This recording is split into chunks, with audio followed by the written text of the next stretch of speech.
बहुत दिनों के बाद माइक में आए। गला उनका कुछ ठीक नहीं है। आने वाला वक्त में इंशाअल्लाह ताला हम लोग उनका पूरा जलवा देखेंगे। अल्लाह उनको तौफीक दे, उनको हयात दे। और मैं नहीं समझ रहा हूं कि हमारे नौजवान इतने खामोश क्यों हैं। आज जश्न मनाने का दिन है भाई। आपके सामने में असदुद्दीन ओवैसी का तस्वीर है, मजलिस इत्तेहादुल मुस्लिमीन का बैनर है। कल तक रोना यह था कि हमारा कोई कायद नहीं है, हमारा कोई लीडर नहीं है। आज अल्लाह ने हमारे बीच हमारे लीडर को भेज दिया और बताया कि मैं जब देता हूं तो अफजल देता हूं, बेहतरीन देता हूं। असद मतलब शेर, असदुद्दीन मतलब दीन का सिपाही, दीन का शेर। जब हम बहुत मुसीबत में हैं, यह मुल्क जब आरएसएस के शिकंजे में बंध चुका है, जब बीजेपी का हुकूमत कायम हो चुका है, ऐसे मौके पे अल्लाह अपने शेर को मैदान में उतारते हैं जिसका नाम है असदुद्दीन। इसलिए भाई मौसी को कोई जगह नहीं है। सामने असद साहब का चेहरा हो, अरे हम जानते हैं यहाँ जो बच्चे जमा हुए, मेरे छोटे छोटे भाई जमा हुए, कितनी कुर्बानी है। ये मजमा के पीछे किसी का माल नहीं है, किसी काला धन नहीं है, किसी प्रोमोटर का पैसा नहीं है। बच्चा बच्चा भूखा मिचिल करके लॉरी करके अपने पैसे से आया है। इसका एक एक पैसा अरबपति के अरबों खरबों पैसे से भी कीमती है। मैं दुआ करता हूँ अल्लाह एक एक पैसे का, एक एक पसीने का बूंद का, एक एक बूंद खून का अल्लाह ताला इनको अजर दे और इनकी मेहनत से पूरे बंगाल में मजलिस को चमका दे। आप मामूली लोग नहीं हैं, आप मामूली लोग नहीं हैं। आज भी बताता हूं, पूरी रात जाग कर तहज्जुद की नमाज पढ़ना आसान है, किसी को खबर नहीं होती। और इस हुकूमत में, इस जुल्म सितम के बीच आप चंद लोग नौजवान खड़ा होकर आवाज लगा रहे हैं कि मजलिस आ चुकी है, हम सिपाही तैयार हैं लड़ने के लिए, मरने के लिए। आप बहुत कीमती हैं। आपका सामना, आपका मुकाबला, आपका बराबरी कोई करने वाला नहीं है। तो ऐसे मौके पर आपको बताऊं, जब इस हिंदुस्तान में बीजेपी का हुकूमत है, जब आरएसएस का हुकूमत है, और आरएसएस का बुनियादी उसूल क्या है, उसका हिडन एजेंडा है कि मुस्लिम फ्री इंडिया बनाएगा, हिंदुस्तान में मुसलमान नहीं रहेगा। और अभी मोहन भगत ने लेटेस्ट जो अपना ऐलान दिया है, 2021 तक तारीख दिया है, हिंदुस्तान के सरजमीन में ईसाई को और मुसलमानों को खत्म कर देगा।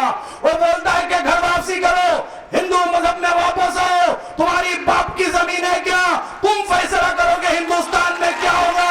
ऐसा नहीं होने वाला, ऐसा नहीं होने वाला। अभी हम जिंदा हैं, अभी तो हम थोड़े साल फुर्सत में थे, थोड़ी सी दिल बहला रहे थे, छुट्टी में थे। ये तो 69 साल आपको दिया तो आपने ये हाल किया। 800 साल मुसलमान हिंदुस्तान में हुकूमत किए, कोई जुल्म नहीं किया, कभी नहीं बुला के कुरान आपको मानना पड़ेगा, जबरन आपको कुरान सीखना पड़ेगा, कलमा आपको पढ़ना पड़ेगा। नहीं, इस्लाम में ऐसा नहीं है, अल्लाह का हुक्म नहीं है। आप किसी को कलमा भी जबरन पढ़ा नहीं सकते हो। आपको मालूम है, खुद हुजूर सल्लल्लाहु अलैहि वसल्लम जब अबू तालिब अपने चचा को कहे थे, मैं आपकी गवाही दूंगा, आप ईमान कबूल करें, वही आई, जिब्राइल अमीन आई, बोले नहीं नहीं आप ऐसा नहीं कर सकते। तो देखो अल्लाह का फरमान, इस्लाम का हुक्म, आप किसी के ऊपर भी जबरन अपने मजहब को थोप नहीं सकते। और आज ये आरएसएस वाले, कल के छोकरे, आज इनको क्या फुर्सत मिला, हमारी इत्तेहाद की कमी की वजह से। हमारी इत्तेहाद की कमी मतलब हिंदुस्तानियों की इत्तेहाद की कमी है। 2016 में बहुत ही वाहियात एक 2014 लोकसभा इलेक्शन में बहुत ही खतरनाक एक वाहियात हादसा हुआ है, जिसके बल पर ये इतनी बड़ी बात करते हैं। कल तक किसी में मुंह में इतनी बड़ी बात नहीं थी। आज यही मोहन भगत शहीद मीनार में आके यही बात दोहराया कि 2021 में इनका खात्मा करेंगे। इतनी बड़ी जरूरत, तभी तो हमारे नौजवान मोबाइल छोड़ के, सिनेमा छोड़ के, खेल कूद छोड़ के, अड्डाबाजी छोड़ के जम गए। बोले नहीं अब तो जमना है, अब थोड़ा देखना है, थोड़ा दिखाना है, इनको सबक सिखाना है, अब नहीं चलेगा। अरे हम तो हिंदुस्तान में उस वक्त हुकूमत की है जब हम 1% नहीं थे। अरे तुम्हें ईमान की ताकत की क्या परवाह, तुम्हें क्या समझ, क्या मालूमात है। एक असदुद्दीन पार्लियामेंट में खड़ा है, उस मुल्क में कैसी कैसी बात की जा रही है। सुषमा स्वराज फॉरेन मिनिस्टर बोलती है कि गीता को राष्ट्रीय ग्रंथ बनाओ। आपका योगी आदित्यनारायण बोल रहा है कि मस्जिदों से माइक को हटा के सैफरन फ्लैग लगाएंगे। हिम्मत तो देखिए, आज तक ऐसा नहीं हुआ। उसने बोला मस्जिदों में सुअर का चास करेंगे, नौजुबिल्लाह, और बताता है कि मुस्लिम औरतों को कब्र से उतार कर उसका रेप करो। मैं बोलता हूं इस मुल्क में जो हिंदू भाई है वो भी शर्म करेंगे ऐसी बात पर, क्योंकि हिंदू मजहब भी ऐसा कोई इजाजत नहीं देता है कि आप किसी भी मां बहन की इज्जत ले लो। ये योगी आदित्यनारायण कौन है, कैसे पार्लियामेंट में पहुंच गया, पार्लियामेंट में खड़ा होकर ऐसा बात क्यों कर रहा है। ये तो हिंदुस्तान का तहजीब नहीं है।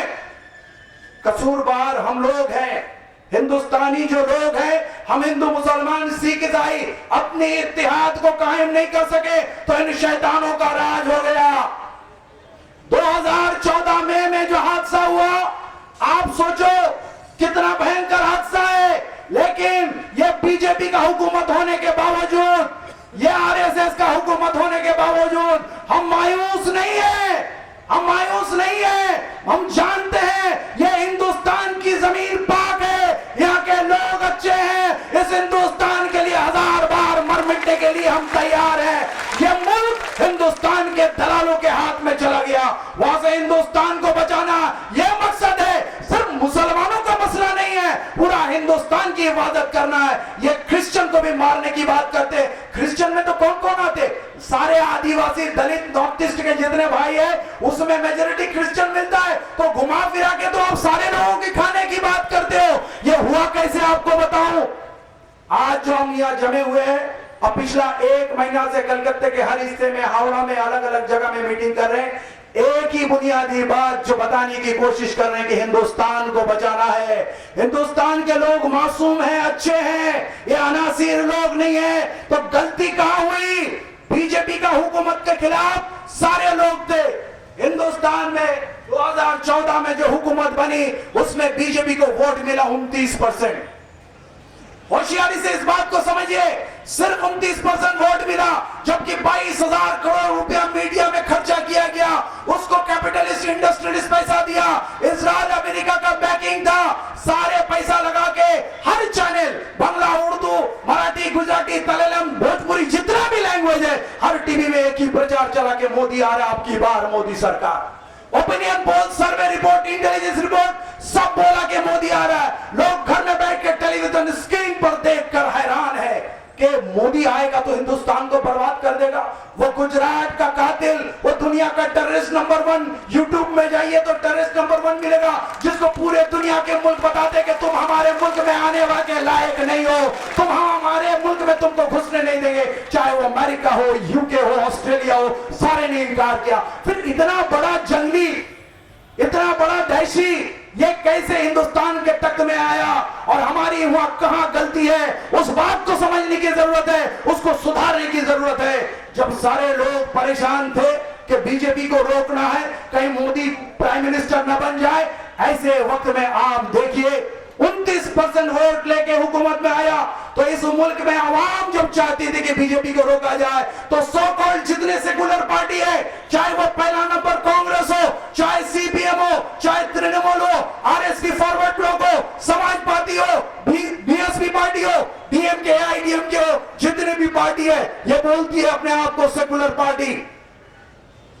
इनको चाहिए था ना कि भाई हम एकजुट होके बीजेपी को हराएं, क्योंकि सारे लोगों का बोलना है कि बीजेपी सांप्रदायिक पार्टी है, बीजेपी कोई वास्ता नहीं है, तो आपको बीजेपी को रोकना चाहिए था।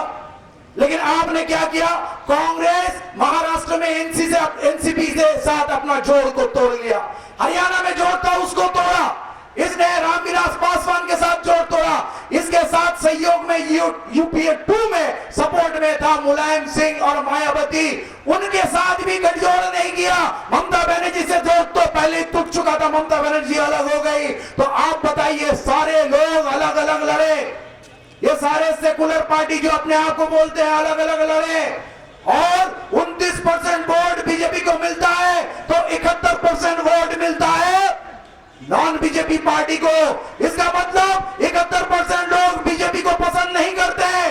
वो मुसलमान के दुश्मन नहीं है, वो मस्जिदों को तोड़ना नहीं चाहते हैं, वो बच्चों को कत्ल करना नहीं चाहते, वो थोड़ा इज्जत का जिंदगी चाहते हैं। लेकिन क्या हुआ कि 71% वोट बीजेपी के खिलाफ गिरा और बीजेपी सारे सीट में जीता। 282 की जगह 272 की जगह 282 सीट जीत लिया। ये सारे तमाम वोट हमारे 71% वोट को तोड़े। अलग अलग पार्टी एक ही सीट में खड़ा होकर 10-10 हिस्से में 71% वोट को तोड़े और तोड़ के हमारी वोट को ये बंटवारा कर दिए और करके हमको नाकाम किए। यूपी में ऐसे 28 सीट सिर्फ इतना है कि मुस्लिम वोट में डिसाइड होगा एमपी का। बंगाल में 14 सीट का फैसला होगा सिर्फ मुस्लिम वोट में। दलित भाई का तो बात मैं छोड़ ही देता हूं, लेकिन आप बताओ यूपी में ये तमाम सेकुलर पार्टी हमारे वोट को छोड़ दिया और उसके बदले में एक भी सीट में कोई मुस्लिम एमपी नहीं जीता। जीता तो कौन जीता? मुलायम के खानदान से 5 लोग जीते। सोनिया गांधी बाप मां और बेटा दोनों जीत गए और बीजेपी के सारे लोग जीते। तो इनका पार्टी का तो हिसाब बराबर हो गया, इनके अपने लोग तो निकल गए। ये तो कोई मुलायम सिंह को हराने के लिए ना मोदी टपका और ना सोनिया टपका, बोले हमारा पार्टी कायम रहे। बीच में नुकसान हुआ हमारा। अगर हुआ मजलिस इत्तेहादुल मुस्लिमीन जिंदा होता, अगर यूपी के लोग मजलिस इत्तेहादुल मुस्लिमीन करते तो कम से कम 14 एमपी तो पार्लियामेंट में जाते। आज जब हमको ललकारा जा रहा है, घर वापसी की बात बोला जा रहा है, तो ऐसे मौके पे एक ही शख्स खड़ा है। हमने इतने एमपी भेजे, 20 से ज्यादा एमपी मुस्लिम एमपी है, लेकिन जब हमारी मां बहन की रेप की जाती है ये लोग खामोश बैठे हैं। हमने सुल्तान अहमद को भेजा है, मोहम्मद सलीम को भेजा है, मौसम बेनजीर नूर को भेजा है, अबू हसन खान चौधरी को भेजा है, इद्रिस अली को भेजा है। इतनी बड़ी बात होती है, ये लोग क्या बोलते ही वहां पर खामोश क्यों बैठे रहते हैं? इनको क्या पार्लियामेंट में हमने झाड़ू पोछा करने के लिए भेजा है? ऐसे मौके पर एक इंसान खड़ा होता है, 6 फुट 2 इंच कद का इंसान, लिबास शेरवानी का है, सर पे सुन्नत की टोपी, चेहरे पे दाढ़ी, और खड़ा होकर बोलते हैं कि घर वापसी नहीं होगी, घर वापसी नहीं होगी। मैं कुरान पे ईमान रखता हूं और अल्लाह के सिवा किसी के सामने यह सर झुकेगा नहीं। आप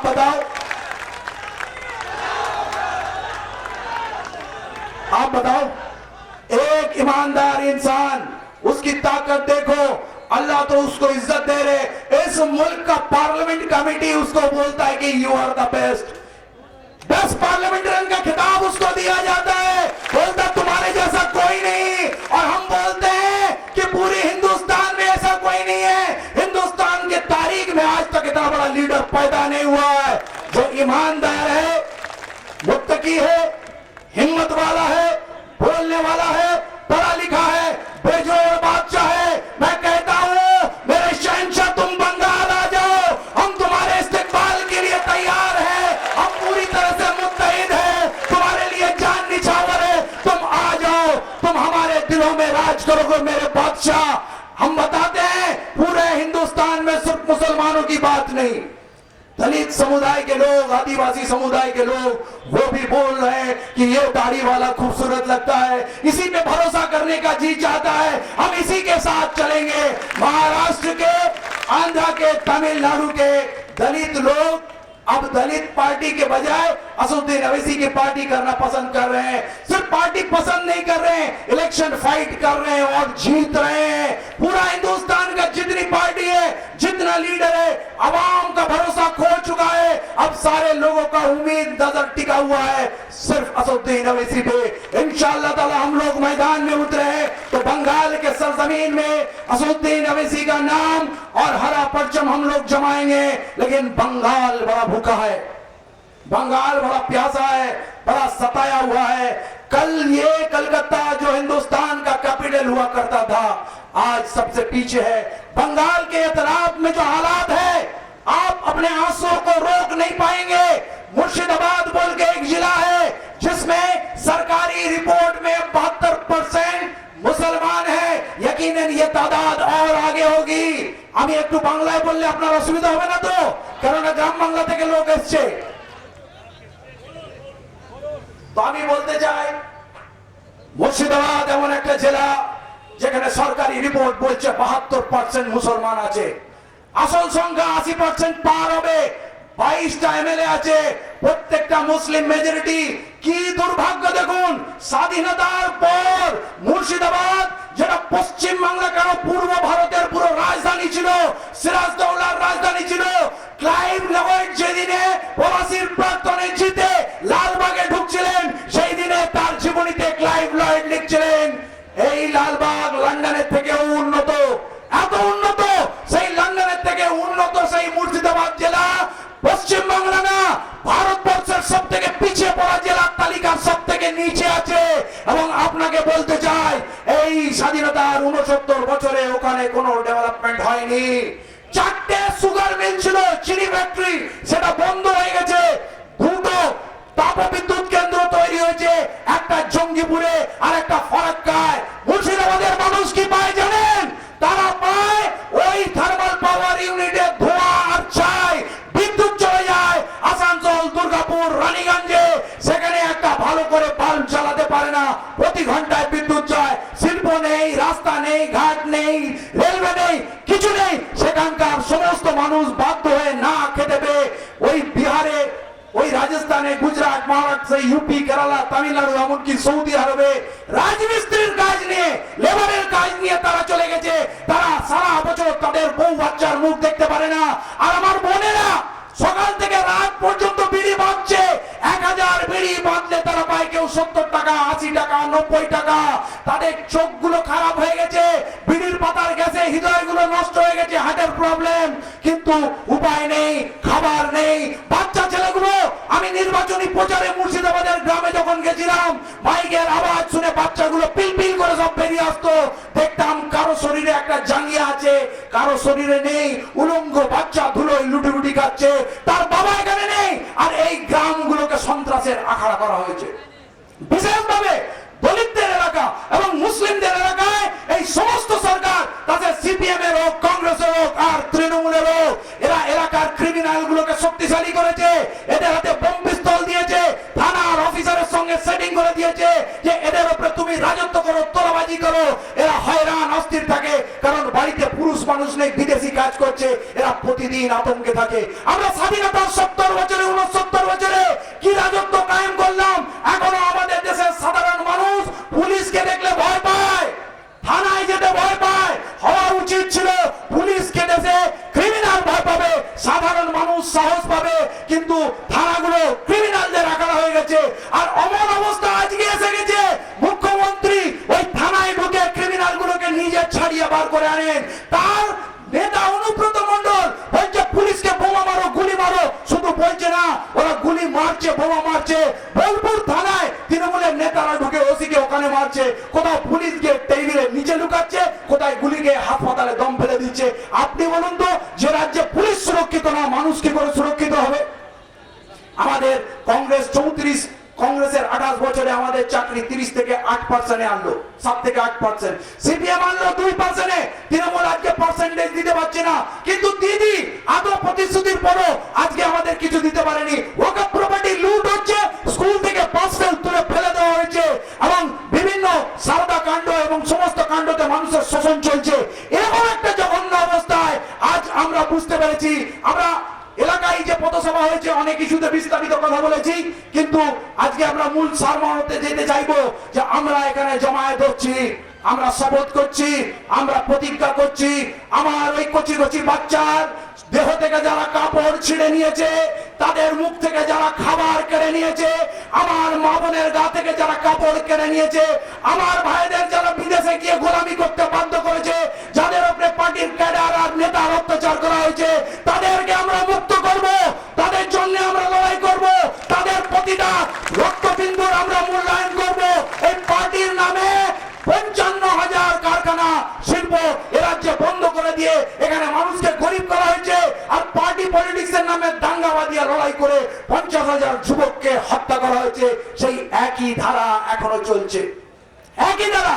একটা কথা আপনাকে বলবো, 2013 সালের 2012 সালের 3রা নভেম্বর জয়নগর থানার মহিষমারি গ্রাম, ওখানে করিম গাজী হঠাৎ লকআপে পিটিয়ে মারা হলো। তার আগে 2011 সালে এসে ওই হুগলির ধনিয়াখালীতে নাসিরউদ্দিন শেখকে পিটিয়ে থানার মধ্যে হত্যা করা হলো, ক্যানিং এ মাওলানা রুহুল কুদ্দুসের হত্যা করা হলো। এরা আজও বিচার পেল না। এবং ওই জয়নগরের মহিষবাড়ি গ্রামে যখন কুলতলি থানার ওসিওকে তুলে নিয়ে পিটিয়ে দিল, ওই থানায় গিয়ে যখন দেখলো লাশ চলে গেছে হাসপাতালে, হাসপাতাল থেকে লাশ নিয়ে আসলো, ওসি বলছে কুলতলি থানার ও ছিল কুখ্যাত ডাকাত, ওর কাছ থেকে 9mm এর রিভলভার পাওয়া গেছে। আমি যখন তদন্ত করে দেখলাম বেচারা মাটি কেটে খায়, গরিব মানুষ। এবং সেই মানুষটা যখন বাড়িতে গেলাম বললো বাবা করবো কি, কাল পর্যন্ত যারা সিপিএম এর হারবাদ ছিল আজকে তারা ওই ভৈরব বাহিনী হয়ে গেছে তৃণমূলে, ওরা তো মার্ডার করে থানায় বসে আছে, কমপ্লেনটা কোথায় করব? আমাকে বলছে এই বুড়ো তুমি বেশি নড়াচড়া করবে না, তোমার ছেলে তো লাশ পেয়ে গেছে, তোমার লাশও পাওয়া যাবে না। আমি বুঝলাম এই হত্যাকাণ্ড কেন। তৃণমূল সরকার এসছে, গ্রামের গরিব মানুষকে বুঝিয়ে দিতে হবে কার ক্ষমতা আছে, কারা হত্যা করে পুলিশের আশ্রয় থাকতে পারে, তাহলে ভয় পাবে। আপনি বলবেন তাহলে দিদির লাভ কোথায়, দাদার লাভ কোথায়? ওই আতঙ্কের গ্রামের মানুষ চাঁদা দেবে, খেরাজি দেবে, অটোওয়ালা, রিক্সাওয়ালা, ভ্যান চালক সবাই পয়সা দেবে, থানায় বসে পয়সা বকরা হবে। দিদির দাদার লাভ কোথায় জানেন? মিছিল হলে, মিটিং হলে ওদেরকে বলবে যে ভাই কাল সকালে গাড়ি থাকবে, বসে যাবে, না হলে তোমার লাশের গ্যারেন্টি নিতে পারবো না। ওরা পিলপিল করে শহীদ মিনারে এসে, ব্রিগেডে এসে জমায়েত হবে। আর ওই ভিড় আমরা টেলিভিশন চ্যানেলে দেখে বলবো দিদির হাওয়া খুব ভালো, এই পার্টিটাই করা উচিত, তাড়াতাড়ি এর মধ্যে ঢুকে যাওয়া উচিত। এই ভিড় কত চোখের পানি ভরিয়ে, কত রক্ত ঝরিয়ে তৈরি করা হয় সেটা আজকে বোঝার সময় এসছে। মজলিস এসছে এই অন্যায় থেকে বাংলাকে মুক্তি দেবে, প্রতিটা মানুষের অধিকার বুঝিয়ে দেবে। এখানকার শিডিউল কাস্ট, শিডিউল ট্রাইবস, আদিবাসী, তফসিলি, খ্রিস্টান, বৌদ্ধ, জৈন, মুসলমান তারা কাঁধে কাঁধ মিলিয়ে লড়াই করবে। হিন্দু মুসলমানের লড়াই আমরা লাগতে দেবো না, সাম্প্রদায়িক দাঙ্গা হতে দেবো না, বকছি দিয়ে আমরা দাঙ্গা রুখবো। তাই বলছি দেশের হাল ধরো, আমরা ভোট ভাগাভাগি করে আমাদের এই সেকুলার দলগুলো বিজেপিকে শাসনে বসিয়েছে। অতএব বিজেপিকে যদি শাসন থেকে সরাতে চাও, এই ভারতবর্ষের বুক থেকে যদি বিজেপিকে তাড়াতে চাও, তাহলে ঐক্যবদ্ধ হও। আমরা প্রথমে আমাদের সিটগুলো বার করে নেব, তারপরে দেখবো আমাদের সঙ্গে দলিত ভাইরা কতটা কে কোথায় আছে, আমরা তাদের সঙ্গে জোট বাঁধবো, আমরা সরকার তৈরি করবো, আমরা সরকার বলবো। কিন্তু চোখ বন্ধ করে আর কোন পলিটিক্যাল পার্টিকে ভোট দিয়ে দেবো না, ভোট দিয়ে তার কাছে ভিক্ষা চাইবো না, আর তার লাথি খাবো না। এই কথা বলে আমি আমার বক্তব্য सीमित করছি, কারণ অনেক দূর থেকে এসে অনেকে ক্ষুধার্ত আছে। मैं आपको इतना बोलना चाहूंगा, आप जिस इत्तेहाद का नमूना आज यहाँ पेश किए, इस इत्तेहाद का नमूना को पूरे बंगाल में फैला देना है। आप तमाम लोग अपने इलाके में भाई से, बुजुर्गों से, मस्जिदों के इमाम से गुजारिश करें, आप आओ मेरे पीठ पीछे खड़े हो जाओ। हर घर तक पहुंचना है, हर अमीर गरीब तक, हर कच्चा पक्का मकान तक पहुंचना है, और बंगाल में मजलिस को कायम करना है। हमारे साथ इत्तेहादुल मुस्लिमीन का लीडर असदुद्दीन अवैसी है, वो कई दिन 3 दिन पहले डिक्लेयर किए हैं कि बंगाल हमारा अगला निशाना है। केरला और आसाम छोड़ के हर स्टेट में हम इलेक्शन लड़ेंगे। इसलिए जब हमारा सरदार का ऑर्डर आपको मिल चुका है, अब बैठने का फुर्सत नहीं, आप ओवर टाइम काम करो, आप टूट पड़ो, बंगाल में मजलिस को कायम करना है। अब कहीं रुकने का कोई नाम नहीं, इस मेहनत को आप फैलाओ। और जो लोग दूर दराज से आए हैं, जो हम लोग से राब्ता करना चाहेंगे, वो इस मीटिंग के बाद हम लोग थोड़ी देर यहाँ ठहरेंगे, आप बातचीत कर सकते हैं, आप नंबर एक्सचेंज करो, हम कैसे बंगाल में इस काम को फैलाएंगे उसका फिक्र हम लोग करेंगे। इसके बाद भी आप जब चाहे फोन करो, हम लोग मिलते रहेंगे। और मैं आपको बोल रहा हूं, आप जिस इंसान के लिए इंतजार में बैठे हैं, अरशद नदवी साहब, जिनकी बोल आपको ऑक्सीजन देती है, आपके खून में उबाल लाती है, आपको जोश देती है, मैं भी उनको समाप्त करने के लिए इंतजार हूं। लेकिन आपको बोलूंगा और थोड़े देर रुक जाइए, हम सब भूखे प्यासे हैं, इंशाअल्लाह ताला ये कुर्बानी कल रंग लाएगी। अल्लाह इस मेहनत को, इस कुर्बानी को कबूल करे। इसी के साथ मैं अपनी बात को खत्म करता हूं और यहाँ पुलिस एडमिनिस्ट्रेशन का मैं दाद देता हूं, शुक्रगुजार हूं, जो पुरअमन तरीके से यह बंदोबस्त उन्होंने अरेंजमेंट किया, जो कोऑपरेशन उन्होंने दिखाया, उसके लिए मैं उनका शुक्रिया अदा करता हूं इंशाअल्लाह ताला। क्योंकि ये बंगाल सिर्फ हम लोगों का नहीं है, इस बंगाल में पुलिस महकमा से लेके मजिस्ट्रेट के वफादार जितने भी हैं, जितने भी अदालत में सुप्रीम कोर्ट और हमारे हाई कोर्ट के बैठे हैं, सब इसी गांव में, इसी शहर में हमको जीना पड़ता है। यह मुल्क अगर अच्छा होगा, हमारा बच्चे को इसी रास्ते में चलना पड़ेगा और एसपी के और डीएम के बच्चे को भी इसी रास्ते से गुजरना पड़ेगा। यह बंगाल अमनपूर्ण हो, सांप्रदायिक ताकत को हराना है और बंगाल में इंसाफ कायम करना है। इसी के साथ इंशाअल्लाह अल्लाह हमारी मेहनत को कबूल करे और अपनी